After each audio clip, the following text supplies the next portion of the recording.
할렐루야.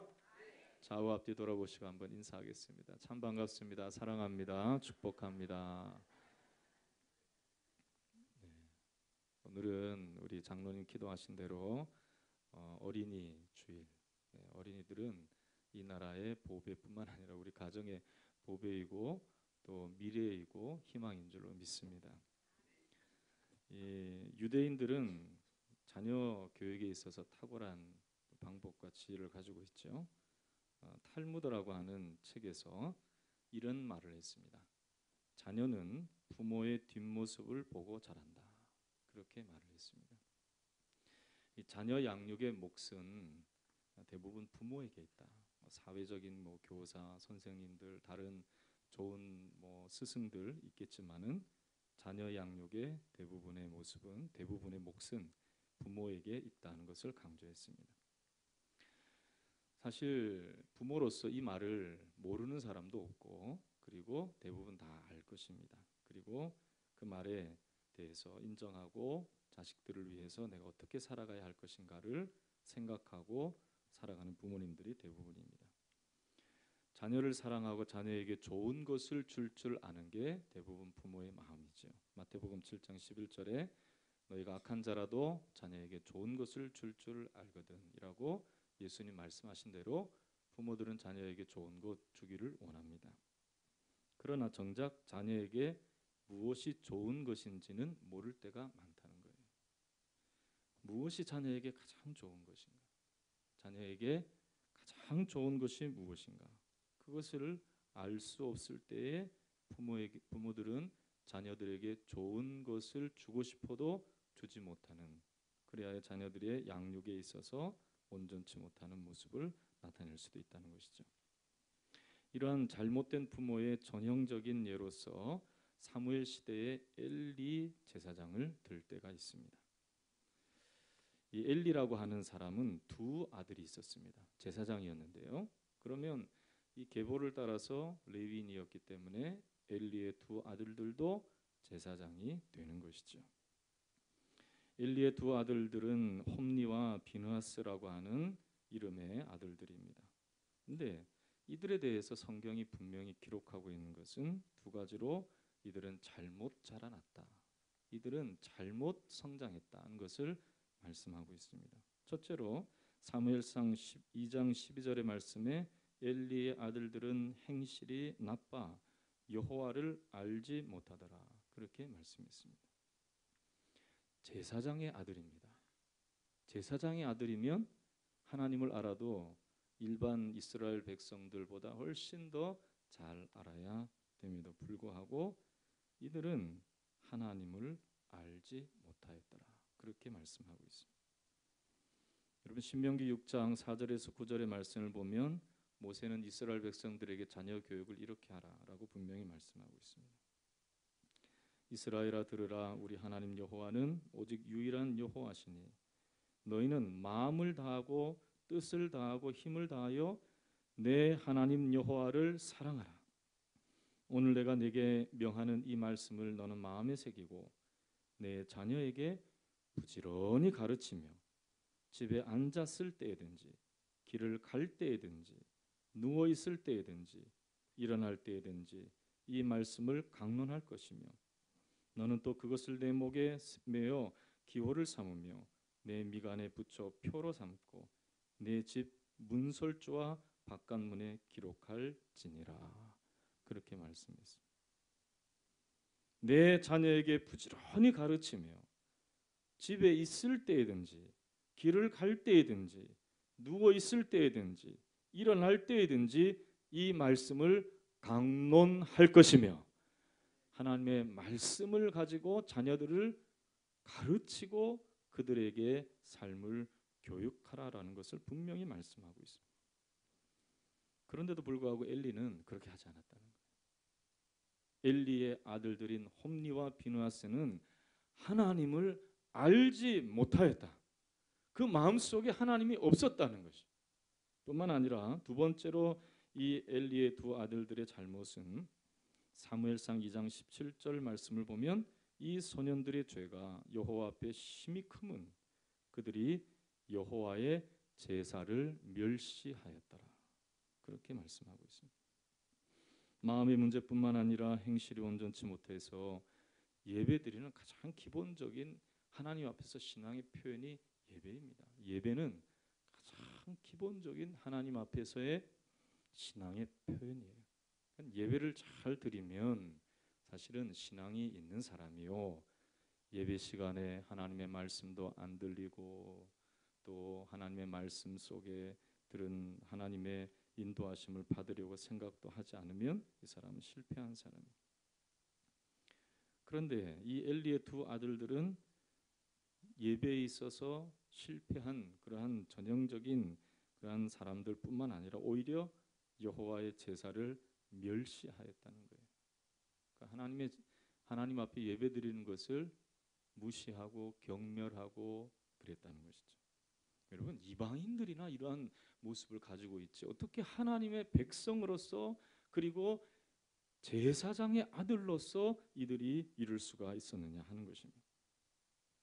결국 엘리는 두 아들을 육체적으로는 장성하게 키웠을지언정 그래서 그는 만족하였을지는 모르겠지만은 그러나 정말 이들이 자라나야 될 영적인 면은 하나도 생각하지 않았다는 것입니다. 여러분, 자녀들에게 있어서 영적인 부분을 분명히 생각할 수 있는 부모들이 되시기를 주님의 이름으로 축원합니다. 이 문제는 단순히 엘리의 가정의 문제로 끝나지 않았습니다. 엘리 가정의 이 문제는 신앙적인 이 문제는 국가적인 문제로 커지게 되었습니다. 블레셋과의 전쟁에서 이 이스라엘 백성들이 공경을 당할 때가 있었습니다. 그런데 이스라엘의 장로들은 그때 당시에 이스라엘의 이 사회에 있어서 역할을 감당했던 사람들이 왕이 없었기 때문에 제사장 그리고 장로들 이렇게 역할을 했습니다. 그런데 그때의 장로들은 블레셋과의 전쟁을 힘겨워하기 때문에 이번에는 우리가 반드시 이겨야 되기 때문에 여호와의 궤를 가지고 전쟁에 나가자 그렇게 말을 했습니다. 이럴 때에 제사장으로서 장로들의 이야기를 분명히 판단하고 무엇이 옳은지를 알려줘야 될 의무는 제사장에게 있었던 것입니다. 그런데 엘리의 두 아들들은 장로들의 말대로 언약궤를 가지고 블레셋과의 전쟁 앞에 나아갔다가 결국은 블레셋에게 전쟁에 패할 뿐만 아니라 그 언약궤까지 다 빼앗기는 그러한 결과를 낳게 되었다는 것이죠. 여러분, 엘리의 두 아들들과 비교되는 사람이 누구가 있냐면 사무엘이 있습니다. 사무엘은 어떻게 했는가? 사무엘은 블레셋과의 똑같은 전쟁에서도 그는 하나님 앞에 미스바에 모여서 기도하자 그랬습니다. 우리가 지금 해야 할 것은 하나님 앞에 기도하는 것입니다. 그리고 모든 하나님 앞에서 잘못된 우상을 섬기고 죄악 가운데 있었던 이들의 마음과 흐트러진 마음, 하나님 앞에 온전한 제사를 드리지 못하였던 이들의 마음을 다시금 되잡아서 전쟁은 하나님께 달려있다는 것을 고백하면서 하나님 앞에 간절한 마음으로 미스바에 모여서 대각성 운동을 벌였던 것입니다. 결국 하나님께서 위기 가운데 있었던 이스라엘 백성들을 이 사무엘을 통하여 회개하는 이스라엘 백성들을 건져내시는 하나님의 역사를 나타내 주셨다는 것을 동일하게 이 엘리 시대에 기록하고 있는 것을 보게 됩니다. 여러분, 단순히 엘리는 제사장이었는데 그럼에도 불구하고 교육하지 못하였다라고 치부하기는 참 어려운 환경에 우리가 있습니다. 왜냐하면 베드로가 우리 가운데 이렇게 말했습니다. 베드로전서 2장 9절에 그리스도인들을 뭐라고 표현하고 있냐면 한번 따라해 보겠습니다. 왕 같은 제사장이요. 여러분들을 뭐라고 말하고 있다고요? 왕 같은? 그러면 어떤 제사장이 되어야 되겠습니까? 엘리 같은 제사장이 되어서는 안 되는 것이죠. 여러분, 자녀들에게 무엇을 주기를 원하십니까? 무엇이 자녀들에게 좋은 것이라고 생각하십니까? 자녀들에게 그저 육적인 환경, 좋은 환경 마련해 주는 것이 그들에게 좋은 것 주는 것이라고 생각한다면 엘리와 별반 다를 것이 없다는 것이죠. 여러분, 하나님이 함께 하시고 하나님이 지키시는 그러한 자녀들이 될 수 있도록 이들에게 정말로 왕 같은 제사장으로서 자녀들의 영적인 상태를 위하여서 하나님 앞에 간절한 마음으로 그들을 위해서 기도하고 그들을 하나님 앞에 둘 수 있고 하나님을 알아나가는 자녀들로 만들어 나가는 그러한 부모가 될 때 자녀들에게 가장 좋은 것을 줄 수 있음을 믿으시기를 주의 이름으로 축원합니다.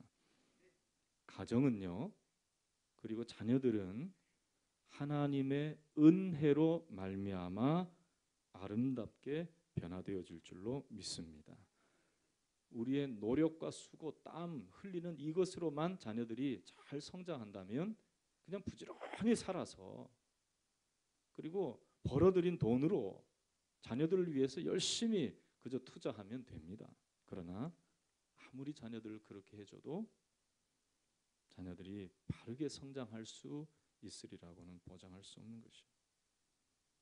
하나님의 은혜의 손에 자녀들을 맡겨야 할 줄로 믿습니다. 하나님의 은혜의 말씀 앞에 자녀들을 위탁할 수 있기를 주의 이름으로 축원합니다. 그렇습니다.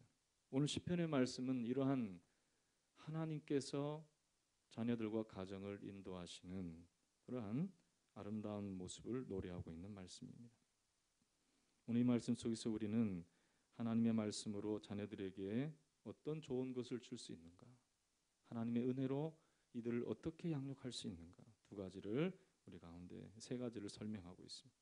첫 번째로 한번 따라해 볼까요? 하나님께서 가정과 자녀를 지키시고 세우신다. 1절과 2절을 한번 읽어보도록 하겠습니다. 시작. 여호와께서 집을 세우지 아니하시면 세우는 자의 수고가 헛되며 여호와께서 성을 지키지 아니하시면 파수꾼의 깨어 있음이 헛되도다. 너희가 일찍이 일어나고 늦게 누우며 수고의 떡을 먹음이 헛되도다. 그러므로 여호와께서 그의 사랑하시는 자에게 잠을 주시는도다. 아멘.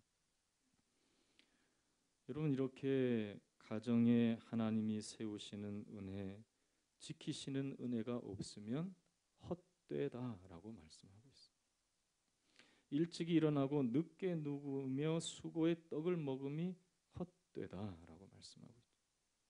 여러분, 헛된 인생을 살 때 잠이 올까요? 안 올까요? 안 오죠. 여러분 생각해 보세요. 평생 수고해서 벌어들인 돈을 누구에게 사기를 당했다고 생각해 보세요. 잠이 올까요? 안 오잖아요. 자녀들을 그렇게 애지중지 가정을 위해서 그토록 힘을 썼는데 결국은 헛된 인생, 헛된 가정, 헛된 자녀 될 때에 잠이 올까요? 안 옵니다. 여러분, 하나님께서 우리의 가정과 자녀의 세우심과 지키심이 있다는 것을 분명히 고백하면서 주님께 맡겨드릴 수 있기를 주의 이름으로 축원합니다. 세상에서도 신중하고 성실한 사람들은 일을 맞춰놓고 이렇게 표현합니다. 다 하늘의 뜻에 달려있지요. 그러잖아요. 네? 부지런히 일했는데 그 결과를 장담할 수가 없다는 거예요. 아무리 노력해도 그 결과에 대해서 내가 장담할 수 없기 때문에 세상 사람들도 이 신중한 사람들은요 자만하지 않습니다. 그래서 그냥 하늘에 달려있겠죠. 그렇게 말합니다. 신앙인은 이처럼 어쩔 수 없어서 하늘의 뜻에 맡기는 인생이 아니라, 따라합시다. 처음부터 하나님의 인도하심을 고백하고 믿고 따라야 한다. 여러분, 처음부터 하나님께 맡겨야 돼요. 일의 시작을 하나님께 맡기시기를 주의 이름으로 축원합니다. 일의 모든 것을 주님께 맡기기를 주의 이름으로 축원합니다. 사도행전 10장의 말씀을 보면 고넬료 이방인 이탈리아의, 지금 말하는 로마죠. 이 지금 이탈리아죠. 이탈리아의 백부장이었던 이 고넬료라는 사람이 있습니다. 이 사람은 어떻게 해서 하나님을 섬기게 되는지 모르겠지만은 사도행전 10장 2절의 말씀을 보면 그가 경건하여 온 집안과 더불어 하나님을 경외하여 백성을 많이 구제하고 하나님께 항상 기도했다. 그렇게 말씀하고 있어요. 이 마음이 상달되어서 결국 하나님의 사자가 요바에 있는 베드로를 모시게 했습니다. 그래서 이 베드로가 이 고넬료의 집에 들어갔을 때에 참 그 말씀을 들을 때 놀라운 일이 벌어졌어요. 원래는 성령께서 유대인들에게만 임하시는 줄 알았는데 이 베드로는 이 고넬료의 가정에 말씀을 들을 때 성령이 임하시는 것을 보고 참 놀라운 이 이방인들도 성령 받음을 인하여 놀랐더라. 그렇게 말씀하였습니다.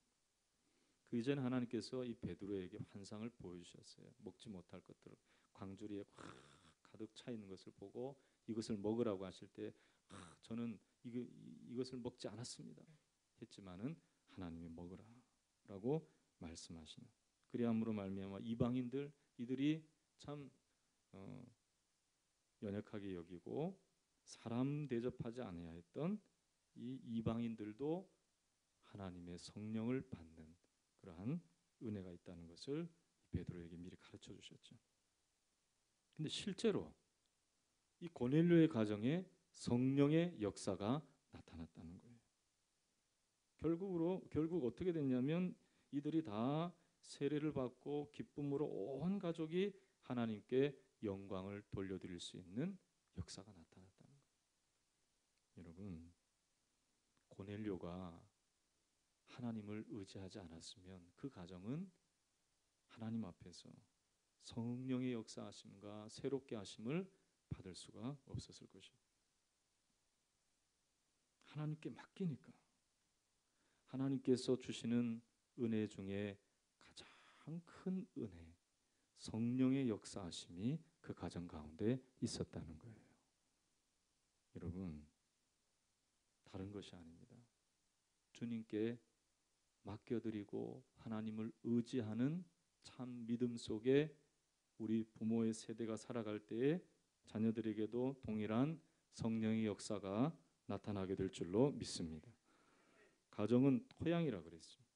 그리고 거기에 자녀들은 심기운 화초라 누가 그런 표현을 했어요. 부모가 그 토양을 만들어주는 것입니다. 그리고 거기에 심겨지는 화초는 우리의 자녀들이라는 것이죠.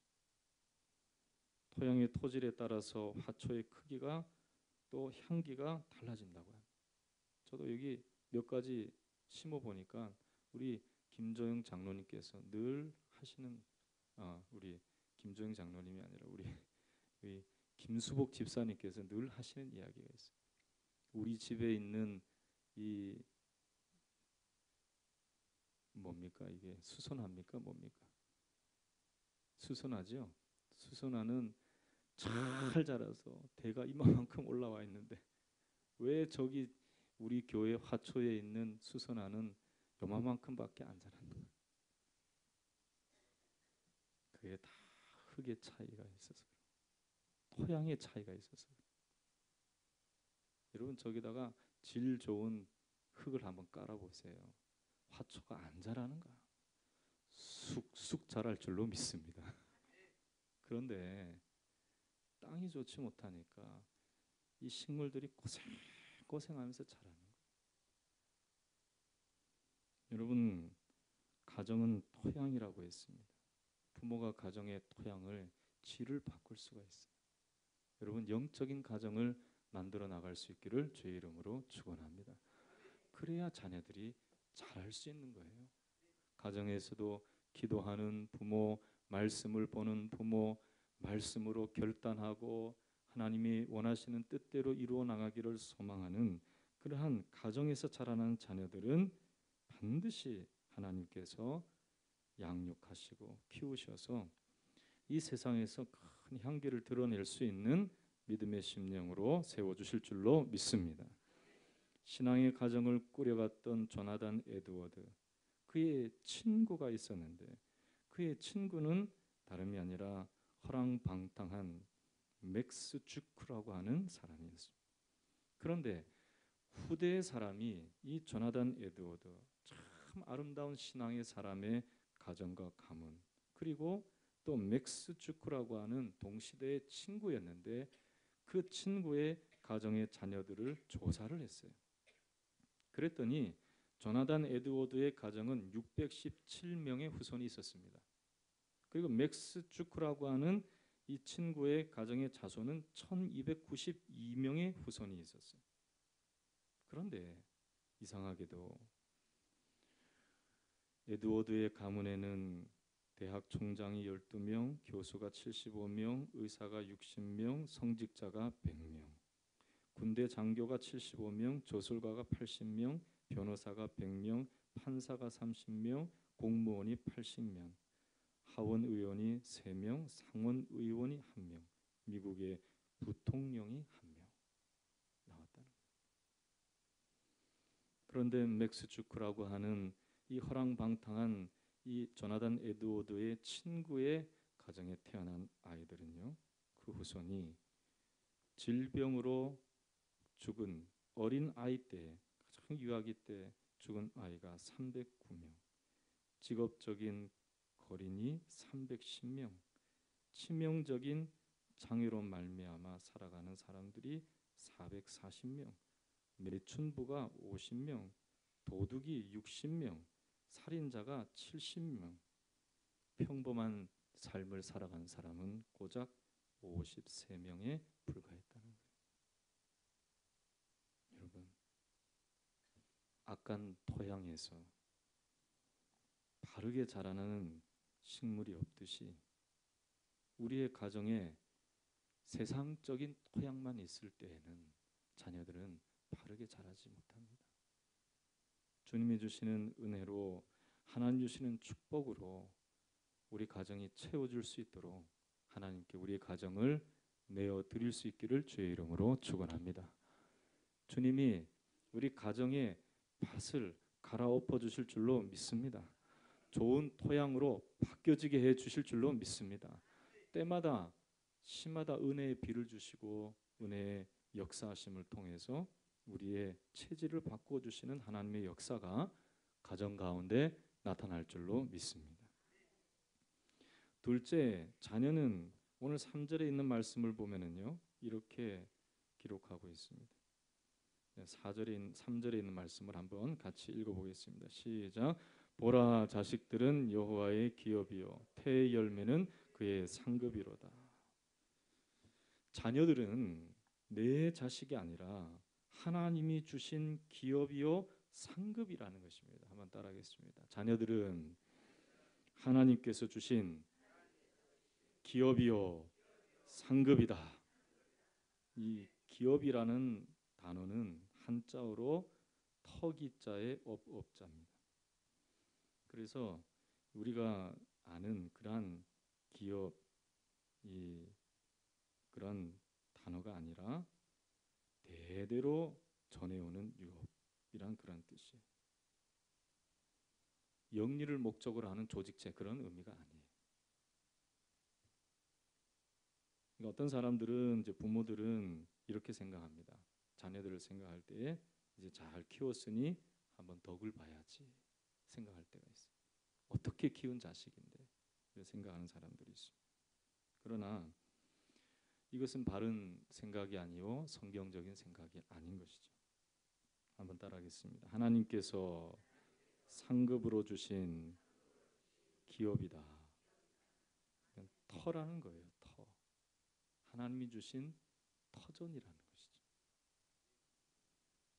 마치 그 터를 기경하고 좋은 것을 뿌리고 열매를 거두는 그러한 농부의 심령으로 이 하나님이 주신 자녀들을 잘 양육해야 된다는 것입니다. 자녀들이 어떨 때는 그럴 때가 있어요. 세상의 문턱에 주저앉아서 힘들어할 때가 있을 거예요. 또 어떨 때는 자녀들이 마음에 들지 않는 모습을 보일 때가 있어요. 성장 과정 속에서 그럴 때가 있습니다. 그렇다 하더라도 실망하거나 좌절하거나 또 원만 돋친 그러한 말을 해서는 안 됩니다. 내가 너를 어떻게 키웠는데 그렇게 말해서도 안 되는 것이죠. 우리의 상급이자 또 기업으로 주신 자녀들을 우리는 어떻게 해야 되냐면 하나님께서 주신 것으로 여기고 감사하면서 오히려 하나님께서 이 자녀들을 주실 때에는 반드시 하나님의 뜻을 이룰 것을 믿고 그들에게 하나님께서 주시는 말씀으로 축복하는 모습이 있어야 됩니다. 20세기에 부흥사였던 빌리 그레함. 이 빌리 그레함은 어렸을 때 동네 사람들에게 참 골칫덩어리였다고 합니다. 거짓말을 잘했나 봐요. 말은 잘하는데 그래서 어른들이 속았는데 결국 알고 보니까 아닌 그러한 양치기 소년과 같은 그런 아이였나 봅니다. 그래서 이 어른들이 이런 말을 했다고 그래요. 저 녀석은 크면 범죄자가 되거나 아니면 큰 골칫덩어리가 될 거야. 저놈은 거짓말을 잘해. 그러면서 그랬대요. 근데 빌리 그레함의 할머니는요. 빌리 그레함의 머리를 쓰다듬으면서 그랬어요. 야, 너 말재주가 참 좋구나. 너는 사람들을 끄는 훌륭한 재능이 있어. 이 개성을 잘 살리면 넌 큰 지도자가 될 거야. 그렇게 말했다는 거예요. 근데 빌리 그레함은 이 할머니의 말에 큰 감동을 받았다고 말합니다. 그래서 그는 예수를 믿고 난 다음에 예수를 영접하고 난 다음에 그의 말 잘하는 재주를 하나님께서 사용해 주셨다는 거예요. 그래서 복음을 전하는 곳곳마다 사람들이 감동을 하고 감화를 하고 그래서 성령의 능력도 나타나고 그래서 위대한 복음 전도자가 될 수 있었다는 것이죠. 할머니의 이 격려의 말이 없었다면 자기는 이 입술의 재간을 통해서 잘못된 말을 계속 할 수도 있었다는 것이죠. 아브라함 링컨의 어머니도 이 아브라함 링컨을 이렇게 말했습니다. 이 링컨도 보면 굉장히 못생겼거든요. 근데 어렸을 때도 못생겨서 놀림을 많이 당했대요. 그런데 성경책을 그에게 어머니가 들려주면서 이렇게 말했다고 합니다. 링컨아, 너는 앞으로 위대한 사람이 될 것인데 너를 위대하게 만들어줄 것은 다름이 아니라 이 성경이란다. 이걸 사랑하고 이 말씀을 계속 읽어라. 그렇게 말해주고 격려해줬다는 거예요. 그래서 결국 링컨은 자라나서 많은 실패를 경험했지만은 다시 일어서고 또 일어서고 일어서서 결국 백악관의 주인이 되었던 것입니다. 그리고 그 백악관을 기도하는 곳으로 바꾸었어요. 하나님을 인정하고 그리함으로 큰 어려움 속에서도 건져내시는 하나님의 은혜를 이 링컨은 경험하게 되었던 것이죠. 2차 세계대전을 승리로 이끈 메가더 장군도 이 전형적인 문제아였다는 거예요. 그러니까 여러분 어렸을 때 문제 일으키는 사람들 보면 축복하시기를 주의 이름으로 축원합니다. 따라합시다. 너는 커서 장차 큰 인물이 될 거야. 여러분 말 안 듣는 자식들이 있어요. 속 썩이는 자식. 저도 보면 참 속 썩이고 말 안 듣고 그냥 딴짓하고 안 따라주는 그런 자식들 보면 참 부모님들이 힘들겠다는 생각을 해볼 때가 있어요. 근데 저는 마음을 고쳐 먹어요. 저놈이 비범하구나. 앞으로 큰 인물이 될 것이다. 그렇게 생각을 합니다. 여러분 아멘도 안 하시는 걸 보니까 속을 많이 썩으셨나 봐요. 한번 따라하겠습니다. 너는 커서 큰 인물이 될 거야. 여러분 자녀들에게 그건 하나님이 주신 기업인 것을 알고 그 터전 위에 하나님의 말씀을 잘 심어 나갈 수 있는 저와 여러분 되시기를 주의 이름으로 축원합니다. 우리의 자녀들은 육신은 땅에서 나온 것을 먹고 자라지만 이들의 마음과 미래는 부모의 말을 먹고 자란다는 것을 기억하시기를 주의 이름으로 축원합니다. 특별히 하나님의 말씀과 교훈으로 양육할 수 있기를 주의 이름으로 축원합니다. 주의 교양과 훈계로 양육하라 그랬어요. 하나님의 말씀을 듣는 자녀들, 하나님의 말씀 가운데 인도함을 받는 우리의 자녀들은 절대로 이 세상에서 버려지거나 헛된 인생으로 살아가지 않는다는 것을 분명히 기억하면서 믿음 안에서 소망을 가지고 긍정하는 말로 자녀들을 축복하는 축복의 통로로 우리 부모님들이 쓰임 받기를 주의 이름으로 축원합니다. 셋째로는 이 장사의 수중의 화살과 같다라고 우리 시편의 말씀은 말씀하고 있습니다. 4절 한번 읽어볼까요? 시작. 젊은 자의 자식은 장사의 수중의 화살 같으니. 5절 읽겠습니다. 이것이 그의 화살통에 가득한 자는 복되도다. 그들이 성문에서 그의 원수들과 담판할 때에 수치를 당하지 아니하리로다. 세상의 옛말에 무자식이 상팔자라는 말은 틀린 말이에요. 오늘 말씀에 보면 성경의 말씀은 젊은 자의 자식은 장사의 수중에 화살과 같다. 따라합시다. 자식은 많을수록 좋다.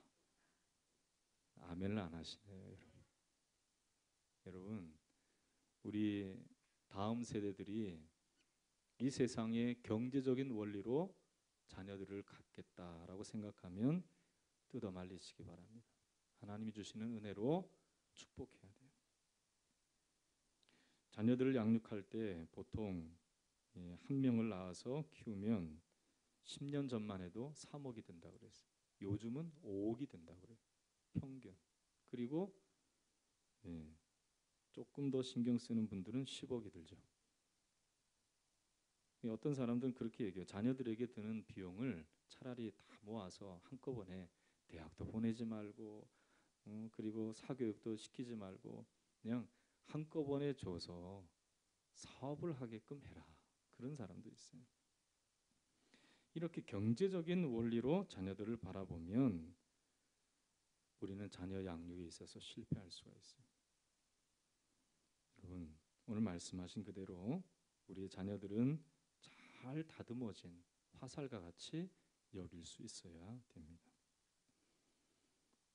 자신 안에 있을 때는 든든함이 되어주죠. 그러나 이 화살이 적의 손에 들어가면 오히려 내게 위험한 도구가 되는 것입니다. 우리의 자녀들을 세상에 빼앗겨서는 안 됩니다. 세상적인 가치관, 세상적인 방법으로 우리 자녀들이 성장하면 안 됩니다. 결국은 적의 손에 들어가는 화살밖에 안 되는 것이죠. 여러분, 주님 안에서 이들을 품고 끝까지 주 안에 있기를 소망하는 영적인 부모가 될 수 있기를 주의 이름으로 축원합니다. 감리교의 창시자인 이 웨슬리는요, 이 어머니가 19명의 자녀를 낳아서 13명을 키웠습니다. 여러분, 그때 당시에 19명을 낳았다고 하면은 참 대단한 거예요. 그때 당시에. 지금으로 말하자면 놀랄 일이고. 그런데 혼자의 힘으로 19명의 자녀를 낳았고 6명의 아이는 당시에 전염병과 질병으로 먼저 천국으로 갔습니다. 그런데 이 영국의 종교 개혁을 일으켰던 존 웨슬리는 15번째 아이라는 거예요. 그러니까 요즘 경제 원리로 아이를 낳으면은 존 웨슬리는 그때 당시에 태어나지도 못했던 아이. 이 존 웨슬리의 어머니는 자녀 교육에 있어서 남다른 규칙이 있었습니다. 어린 아이가 울면 또 보채면 요구하는 것이 보채는 것으로 요구하는 것이 있다면 절대로 들어주지 말자. 이 아이 보채서 주면 저 아이가 보채고 또 저 아이 보채서 주면 또 다른 아이가 보채. 13명의 아이, 아니 19명의 아이를 키웠던 이 웨슬리의 어머니로서는 절대로 그렇게 할 수 없다는 거예요.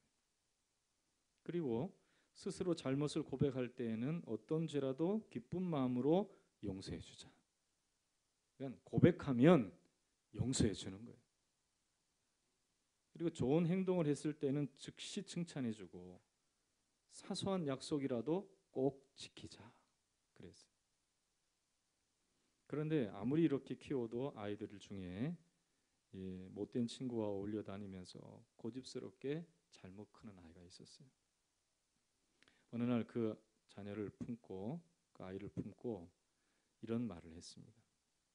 그리고 이 하나 보여주는 게 있었어요. 그게 뭐냐면 검은 숯덩어리를 하나 보여줬어요. 그리고 뭐 이건 불이 피어 있는 게 아니니까 검은 숯덩어리니까 너 한번 안아봐라 그랬어요. 이건 뜨거운 게 아니다. 그랬더니 아이가 놀라면서 뜨겁지 않지만은 손과 몸이 더러워지잖아요. 까맣게 되잖아요. 그랬다는 거예요. 그래서 그 어머니는 그 자녀를 꼭 껴안으면서 이렇게 말했습니다. 얘야, 우리 인생도 마찬가지란다. 바로 내가 가지고 있는 그 행실, 그것은 화상을 입히는 그런 일은 아니지만 내 몸과 마음을 더럽게 하는 것이란다. 그러면서 자녀를 교육했다는 거예요. 여러분, 이러한 지혜를 이 웨슬리의 어머니인 수산나는 어디서 얻을 수 있었느냐? 그는 그렇게 고백합니다. 모든 자녀 양육의 지혜는 성경 안에 있습니다. 그랬다는 거예요. 참 위대한 어머니지 않아요? 자녀를 13명이나 훌륭하게 키웠어요. 여러분, 우리의 자녀들은 하나님께서 주신 자녀임을 고백하면서 이렇게 성경의 말씀대로 좋은 것을 끝까지 줄 수 있는 저와 여러분 되시기를 주의 이름으로 축원합니다. 따라합시다. 하나님께서 세우십니다. 하나님께서 지키십니다. 할렐루야. 우리의 자녀들은 하나님께서 상급으로 주신 기업이라고 생각하고, 여러분 기업은 좋은 것을 막 이렇게 세워놓으면 얼마나 그 땅에 세워진 것이 아름답습니다. 하나님의 말씀으로 자녀들을 격려하고 칭찬해주고 허벌판과 같은 황량한 그런 모습이 우리 자녀들 가운데 있다 할지라도 하나님께서 아름다운 것을 주실 것을 믿고 주님이 주시는 말씀의 씨앗을 잘 뿌려나갈 수 있기를 주의 이름으로 축원합니다. 뿐만 아니라 자녀들을 많이 두시기 바랍니다. 이미 자녀들이 이제 우리 권사님 세대는 내가 무슨 자녀를 둘 수 있을까요? 그러겠지만은 우리 자녀들의 자녀들이 하나님 앞에서 번성할 수 있도록 하나님의 말씀으로 자녀를 잘 양육할 수 있도록 이들을 위해서 기도할 수 있기를 주의 이름으로 축원합니다.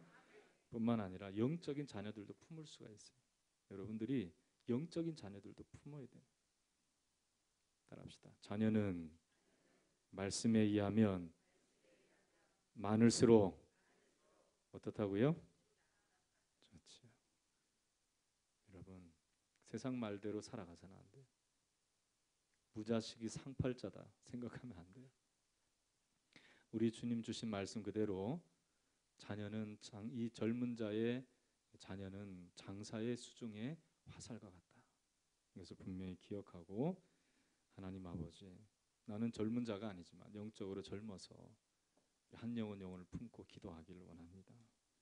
주님의 주시는 은혜로 축복을 받는 우리의 영적 자녀들, 육적인 자녀들 되게 하여 주시옵소서. 기도하면서 우리 자녀 양육에 승리하는 저와 여러분 되시기를 주의 이름으로 축원합니다. 우리 간절한 심령으로 기도하도록 하겠습니다. 하나님 아버지, 주님이 세워주시는 가정, 주님이 세워주시는 우리의 자녀들의 앞날 되게 하여 주시옵소서. 주님께서 주신